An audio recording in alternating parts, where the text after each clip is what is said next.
Hi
Dev.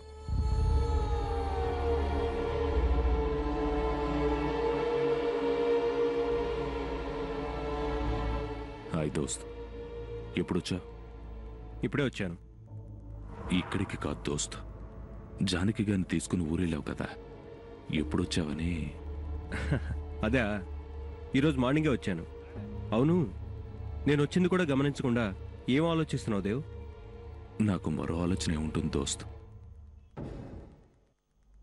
అర్థమైంది దేవ్, నీ భార్య గురించి ఆలోచిస్తున్నావు అంతే కదా? లేదు దోస్త్, ప్రస్తుతం నా ఆలోచనంతా నీ మీద, జానకి గారి మీద. ఐ మీన్, మీరిద్దరూ ఒకరినొకరు పెళ్లి చేసుకోబోతున్నారు. నేను కూడా దగ్గరుండి మీ పెళ్లి జరిపిస్తానని మీకు మాటిచ్చాను. అలాంటి అపురూపమైన జంట విహారయాత్రకు వెళ్ళారు కదా. విహారయాత్ర కాదు దేవ్, నా మొక్కు చెల్లించుకోవడానికి మా మామయ్య వాళ్ళ ఊరు వెళ్ళాను అంతే. ఆఫ్ కోర్స్ దోస్త్,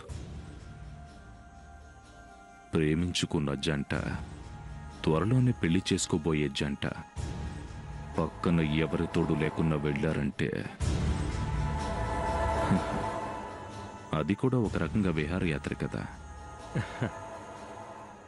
నువ్వు చెప్పింది నిజమే దేవ్. మేం కలిసి వెళ్ళొచ్చింది 2 రోజులే అయినా జీవితాంతం గుండెల్లో పదిలంగా దాల్చుకోవాల్సిన ఎన్నో మధురానుభూతులవి.